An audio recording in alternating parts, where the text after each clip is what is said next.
gati? Apo?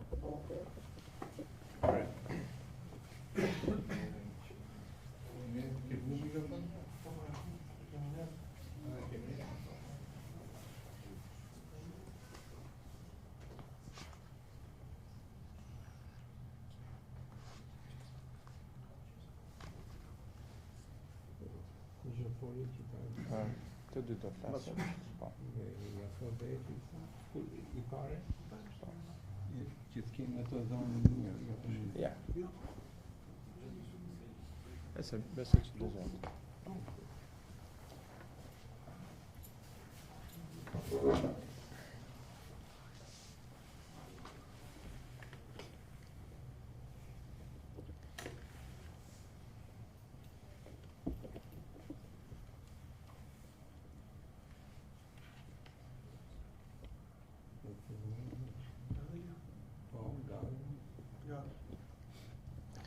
Përshëndetje gjithëve. Mirë se keni ardhur në 24 vjetorin e zhdukjes së babait tim. Do thotë jemi afër një qerek shekulli që neve na mungon babi, gjyshi, vllai dhe si çdo vit, domethënë ngelemi prap të zhgënjyer me mosveprimin e shtetit shqiptar, me mosveprimin e drejtësisë në Shqipëri.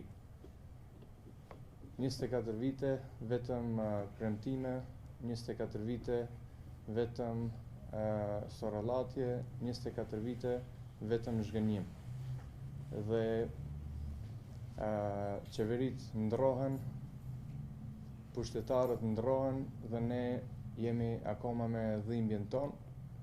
akoma me mungesën e gjës elementare, me mungesën e varrit për babain tim. Shpresa jon ishte që së paku qeveria Rama që direkt nuk ishin të implikuar në problemin ton dhe që kur ishin në opozit e ngrinin zërin për këtë çështje, duke na bët mendojmë që sinqerisht e kanë që janë të interesuar që të zbardhin rastin ton, që ne të gjejmë eshtrat e babit tim, por që duket se ishte vetëm për të marrë pojena politik dhe për të goditur palën tjetër që në fakt ishte e implikuar në krim dhe në zhdukjen e babait tim. Kanë kalu, do thotë, sa vite mandati i dytë i qeverisë Rama dhe asnjë nga këta persona që ishin marrë me çështjen e babait tim nuk e kanë ngrit zërin për këtë çështje tani që janë në pushtet. Kemi bë tentativa që të takojmë edhe kryeministrin Rama, personalisht e kam takuar 2 herë, edhe në fillim të mandatit të parë, edhe më pas disa viteve, dhe fillimisht na u tha se i duhej kohë, do thotë që derisa të forconte në farë mënyrë pozicionin e tij dhe pastaj të merret me çështjen. Më pas, në vitin 2015 prapë takova dhe në fakt i ofrova edhe një zgjidhje se si ta zgjidhte më shpejt, më lehtë këtë çështje, duke e kapur Budjon Meçen, sepse kisha informacion që Budjon Meçe gjendej në Shqipëri. Më orientoi tek Saimir Tahiri, që në atë kohë ishte ministër i brendshëm, dhe zoti Tahiri më tha që t'ia çoja gjitha informacionet që ata pastaj të merreshin me rastin. Unë për ju kam përgadit edhe korrespondencën tonë me emaila me zotin Saimir Tahiri, ku shihet qartë se ja kam nënvizuar që Budjon Meçe do thotë ka qenë direkt i implikuar ja kam bashkangjit edhe dosjen e gjykatës, ku gjykata e shpjegon qartë të implikimin e tij. Shihet edhe përgjigje e tij që do e kaloj policisë, por që nuk është bë asgjë në atë drejtim. Tash kam informacionin që Budjon Meçe nuk është i gjallë më, dhe në fakt kemi humb një rast për të zbardhë drejtësinë. Kjo është me të vërtetë shumë zhgënjyese për neve familje, sepse kishim shpresa të mëdha që do na ndihmojnë t'i gjejmë eshtrat, dhe në fakt kjo tash veç se e vështirëson situatën edhe më shumë, dhe tregon se edhe ky pushtet, edhe kjo qeveri nuk ka qenë e interesuar që të zbardhë rastin e babait ton. Babi im, si shumë njerëz të tjerë, jetën e kanë humbur për këtë Shqipëri, për kombin shqiptar. Ka shumë njerëz që kanë vujt vite e vite, dekada me burg vetëm për flamurin shqiptar. Dhe të merret ky trajtim nga qeveria shqiptare, do thot është me të vërtetë shumë zhgënjyese edhe për ne si familje, po edhe për shumë familje tjera që kanë humbur jetën për kombin shqiptar. Ne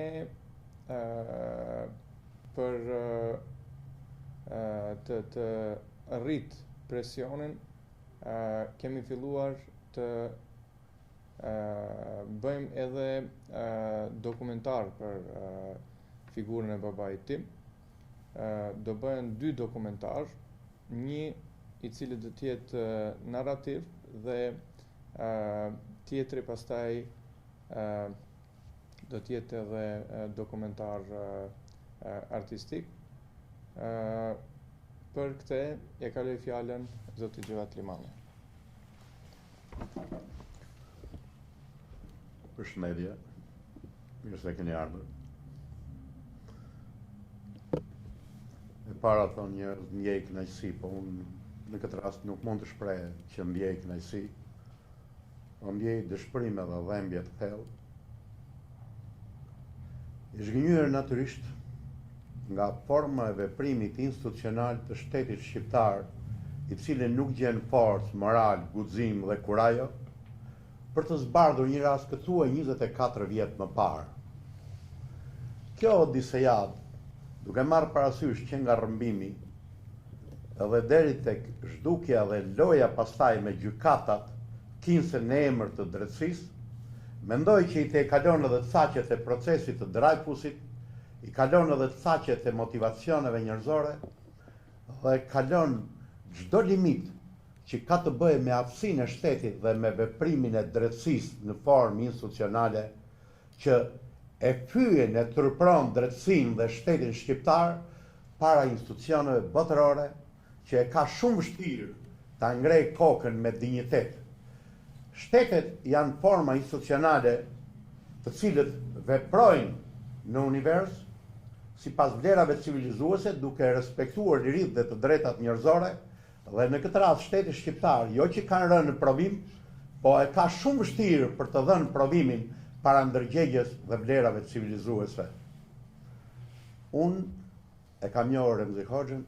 që në Shkup, dhe tani me dokumentat pasi merrem një kohë të gjatë, më se një vit, duke pritur që me që gjendem Shtetet e Bashkuara të Amerikës, me që kam pritur që një nga regjisorët apo qoftë në Shkup, në Tiranë, në Prishtinë, do të motivohet me çështjen e Remzi Hoxha, dhe kam patur udhës që njerëz ose janë të pamotivuar, ose mund të jenë të kërcënuar apo të freguar, dhe mendoj që artistë e mirëfillt, regjisorët e mirëfillt, duhet të kenë guximin dhe kurajon, se gjithmonë janë opozit dhe vetëm opozit e pushtetit. Dhe vetëm kështu ata mund të jenë artistë për të arsyetuar vetë ekzistencën e tyre. Remzi Hoxha nuk është një personalitet, ashtu siç duan ta paraqesin disa media, të fryra, të motivuara, apo të montuara, apo të urdhëruara, apo të regrituara nga pushtetet këtu që montohen në Shqipëri njëri pas tjetrit, që duan njerëz pari bën një gabim të shkeljes së kushtetutës së Shqipërisë, duke e prezantuar si Maqedonas, si shqiptar Maqedonas, si biznismen. Dhe nuk kanë guxime kur ajo qytetarë dhe civilizuese të thonë që Remzi Hoxha ishte një kryadhëtar, i cili tërë pasurinë dhe çështjen e tij e vuri në shërbim të çështjes kombëtare dhe shqiptare. Dhe kjo është e vërteta. A i dhem dikujt apo jo? A do të arsyetoj? Dhe shteti shqiptar kishte të vetmen kredibilitet moral që të kërkoj falje, se mund të vriten njerëz edhe me gabim, apo si do thoshte edhe i malli Konica, shteti të vret edhe kur të do. Por,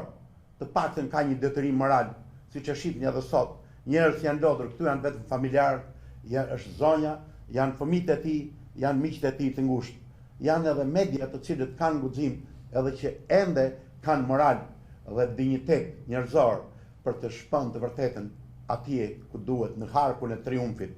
Dhe mendoj që Remzi Hoxha nuk është një personalitet, një individualitet privat, një familje, apo një lagje, apo një qyteti, apo i liridës, se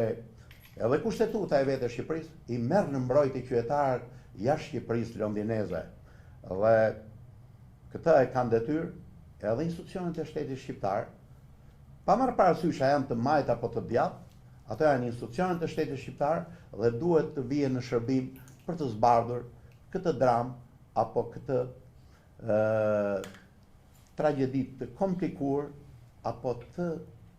vënë në margjinat e djallëzisë dhe satanizmit të pushtetarëve. Ç'është detyra ime? Detyra ime si regjisor, si artistësh, jo të merrem me individ,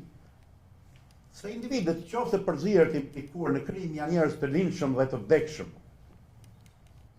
por të merrem me institucionet, se shteti janë individët të veshur me petkun e forcës, ligjit dhe pushtetit, që në emër të ligjeve ngrenë kamxhikun, bëjnë të mira apo të liga. Dhe do të merrem me formën institucionale në dokumentar për të sjellë një të vërtet të dhimbshme, për të dëshmuar, jo tani brenda kufive të Shqipërisë, të Kosovës, të Maqedonisë, të Serbisë, këto janë 4 shtete që duhet japin llogari morale, juridike, politike dhe kombëtare për këtë dramë të rëndë që nuk i përket vetëm familjes, po ka më shumë se dimensione kombëtare. Dhe Remzi Hoxha është një simbol, është një prometej. Deshën apo s'deshën dikush. Këto janë fakte që duke u nisur që nga veprimtaria e tij, që mori në shërbim dhe vuri pasurinë e tij në shërbim të çështjes së kombëtare, në shërbim të organizatave të zejtarëve, në shërbim të sindikalistëve duke bashkuar sindikatat e Kosovës, të Maqedonisë dhe në Shqipëri, për të qenë një front i përbashkët dhe në shërbim të asaj idesë të madhe të Anton Çetës që duke falur gjaqet, ato do të jenë më afër idesë së bashkimit dhe ndërrimit shqip dhe shqipërisht. Dhe Remzi Hoxha ishte misionar, nuk ishte një veprimtar i thjesht, ishte njeri i cili kishte vizion, ishte misionar dhe pikërisht pushtetet në bashkëpunim me njëri tjetrin në kuadër të ulkonjave ballkanike, të cilët kanë frymë edhe sot e kësaj dite me relief anti-shqiptar, mendoj që natyrisht që duhen të qëllojnë aty ku duhet dhe qëlluan në lisin më të lartë me kryefjalën e veprimtarisë së çështjes kombëtare që mbështeti të gjithë veprimtarët, qoftë në Kosovë, qoftë në Shqipëri dhe ata të cilët përgatiteshin, apo Remzi Hoxha i cili theu me heshtjen që nuk ishte më dakord me konceptin e lidhjes demokratike, me gandizmin apo me heshtjen apo duke i lutur Perëndis, po për punën e shqiptarëve dhe të Shqipërisë duheshte një aktivitet më konkret, pra duheshte një kryengritje e armatosur, gjë të cilët ai edhe vuri pasurinë në shërbim të kësaj kauze që edhe ndodhi lufta më vonë. Pra, Remzi Hoxha është simbol i qëndresës, i rezistencës, i pararojës, një vizionar i cili dëshmoi dhe pagoi me tagin e rënd, me kryet e tij dhe me plagin e rënd që familja dhe sot e kësaj dite. Dhe familja natyrisht ka të drejtën morale, biologjike, njerëzore, civilizuese, që të kërkojë babain, burrin, vëllan, bashkëshortin dhe kryeveprimtarin që e nderon jo vetëm familjen, nderon shkupin dhe tërë shqiptarinë. Prandaj, shteti shqiptar dhe natyrisht këto satelitë të tjerë ku janë të implikuar edhe Serbia, edhe Maqedonia, besoj që edhe Kosova, kanë një të drejtë që të paktën atë që kërkon familja eshtrat për një varë. Sado që tjetë kjo drejtësi e vënuar, Kjo është një drejtë morale, është një drejtë njerëzore dhe është një vlerë civilizuese për të cilën mendoj që shteti shqiptar, cila do qeveri qoftë, e majt apo e djathtë, kanë një detyrim moral dhe kombëtar dhe kushtetues të shtetit shqiptar, t'i dalin zot të vërtetës. Dhe sa do të kenë ato guxim dhe kurajo, varet. Filmi ka detyrim, përveç që të zgjojë ndërgjegjet e fjetura, ato ndërgjegje të rregulluara dhe të komplikuara në rastin, natyrisht ka një detyrim institucional për të bërë internacionalizimin e çështjeve, s'pari në mënyrë kronologjike, në popull me që janë shpërndarë dhe alibi dhe forma të ndryshme, të saimeve, të trillimeve, të shpifje të ndryshme, duke dashur që të hedhin bag mbi këtë personalitet me vizion të pastër të çështjes kombëtare, mendoj që filmi do të hedhë drejt në mënyrë kronologjike prej lindjes dhe deri në momentin kur drejtësia shqiptare bën lojrat e ndyta në emër të vetë detronizimit të institucionit drejtësi shqiptare, që është diçka shumë e dhimbshme. Ja marr gjatë kohë me proceset, denoncimet dhe të gjithë procesin e gjyqive dhe e gjykimeve e gjyqit të krimeve të rënda, dhe njeriu kur i lexon këto dokumenta dhe shtron një pyetje, ç'është kjo tragjikomedi? Ç'është kjo tragjikomedi që ul dinjitetin e shtetit shqiptar, e gjyqësisë shqiptare dhe e dinjitetit shqiptar. Shqiptarët mund të jenë popull i varfër, mund të jenë popull që gjenden në zbritjen e limitit social, por shqiptarët kudo qofshin në botë, në të gjitha dobësitë e tyre, kanë dinjitetin, kanë vlera civilizuese që i kanë dhënë botës, dhe pak popull janë, apo si do thoshte një dietar zviceran, ai thotë që historia e njerëzimit do të shkruhet vetëm atëherë kur do të shkruhet e vërteta mbi shqiptarët. Dhe unë mendoj që shteti shqiptar do të fitonte edhe më tepër vlerë dhe dinjitet atëherë kur do zbardhi rastin e Remzi Hoxhës, dhe jo vetëm të Remzi Hoxhës, janë edhe shumë veprimtarë tjerë që për fat të keq janë vrarë në Tiranë dhe janë vrarë rreth Tiranës edhe deri në Shkup, Beograd dhe në vise tjera të ish jugosllavisë. Dhe filmi natyrisht do të jetë një proces që do të rizgjojë institucionet kombëtare që kanë të bëjnë me lirit dhe të drejtat njerëzore, që kanë të bëjnë me ndërgjegjen, dhe do të jetë një protest e hapur edhe institucioneve ndërkombëtare për t'i dalë zot një vlerë civilizuese apo një populli të pambrojtur. Kur po shoh që merren dokumenta, besoj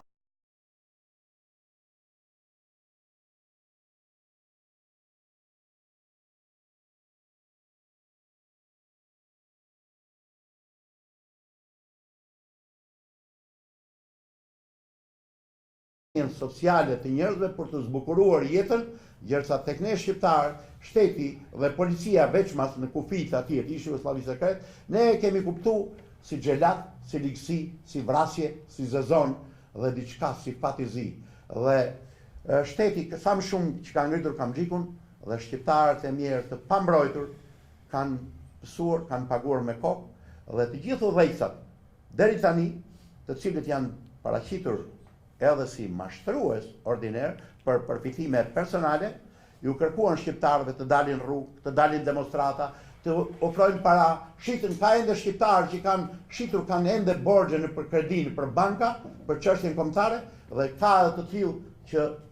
dhanë jetën, lijuan jetën në emër në altar të dheu, apo ka edhe të tillë që ende nuk u dihen ku janë eshtrat, siç është rasti me lakën e ndezur të Prometeut tonë shqiptar të madhit, veprimtar dhe krye shqiptarit Remzi Hoxha. Lart e poshtë, filmi do të jetë, domethënë, një thirrje ende të këtyre që janë me ndërgjegje të pazgjuar apo të montuar apo të rregulluar që mos i shërbejnë më djallëzisë njerëzore, por të shërbejnë një të vërtetë dhe të kërkojnë atë drejtën civilizuese të ofrojnë eshtrat që të ketë edhe familja, të ketë një varr ta qaj, të ketë një varr ku të çoj kurora lulesh. Dhe nuk i bie dinjiteti shtetit apo organeve institucioneve të drejtësisë shqiptare që të kërkoj, që unë jam i bindur që edhe në Shqipëri edhe diku tjetër ka ende njerëz dhe individ që e dinë të vërtetën. Dhe nuk detronizohet dinjiteti i institucioneve, sikur të ofrojnë ndihmë morale dhe kombëtare për të treguar eshtra për t'i dhënë familjes, të paktën t'ju zbusi plagët, se plagët e shqiptarëve është shumë vështirë të mbyllen, ende është vështirë. Dhe mendoj që kjo është një plagë që i dhem ka tagër të rëndë, drejtësia shqiptare, shteti shqiptar, natyrisht kuptuar dhe familjeve. Unë ju falenderoj për eksplorim të shkurtër që bëra, dhe shpresoj që në të ardhmen do të shihemi me një vepër konkrete që quhet film dokumentar, që deshën as deshën njerëz, mund t'i mbyllin porta, mund t'i mbyllin dyrë, siç i mbyllte në atë kohë komunizmi, që ishte kanceri i vlerave civilizuese, por ishte Hollywoodi ai i cili hyri përtej universit dhe çilte porta, dyrë, dritare, mure, kështjellash, sa do të blinduara që ishin ato nga cenzura të ndryshme. Dhe mendoj arti e ka këtë drejt. Pa u implikuar në gjykime dhe në apoteoza politike, apo si do thoshte krye filozofi Aristoteli, sa do që ne nuk e pëlqejmë politikën, fati ynë është politika, apo në kuptimin e fjalës së lashtë ilire, politika. Ju falenderoj dhe respekte. Faleminderit edhe njerë gjithve dhe shpresoj që nuk do të na zen 25 vjetori pa një varr për babin tim. U bëj apel gjithve, do thotë, edhe politikan, edhe institucione, edhe individ, secili që mund të na ndihmojë, do thotë, me një informacion për gjetë eshtrat. Ne kemi thënë që nuk kërkojmë hakmarrje, nuk kërkojmë as të dënohen personat që kanë bërë krimin. Neve, si familje, na interesojnë vetëm eshtrat, vetëm trupi i babit tim, t'i bëjmë një varr ashtu siç e meriton dhe të vazhdojmë me jetën tonë. E dim që është bë gabim, e dim që u ka ngel në dorë, do thotë nga torturat, nuk ka qenë ndoshta qëllimi për të ndru jetë, për ta vrarë, por ka ndodhur dhe ne kërkojmë vetëm eshtrat dhe të vazhdojmë me jetën tonë, edhe të mos vazhdoj ky makt me vite e me dekada tjera. Kështu që shpresojmë që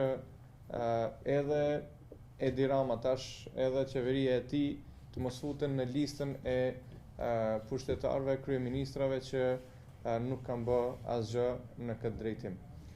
Po të doj shteti, mundet me zgjedh të rast shumë lehtë, vetëm duhet vullnet, vetëm duhet që të ketë angazhim edhe të kapen personat që çojnë drejt zbardhjes së procesit. Kështu që faleminderit gjithëve për pjesëmarrjen dhe uroj që viti tjetër të na gjej me një varr për babain tim. Po normal që do të tentojmë të atakojmë kryeministrin, edhe ne në fakt jemi optimistë edhe me këtë procesin e vettingut, sepse dihet botërisht që edhe individ edhe institucione e kanë penguar, do të thotë, këtë proces. Kështu që shpresojmë që tani institucionet me njerëz të pastër të angazhohen, do thotë cilit. Kështu që normal që do kërkojmë angazhim të shtuar, edhe shpresojmë që sa më shpejt të gjenden eshtrat dhe t'ja bëjmë një varr.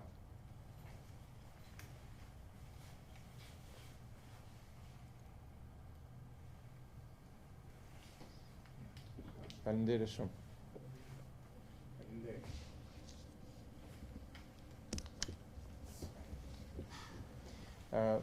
Mund të merrni nga një kopje të komunikimit me Saimir Tahirin.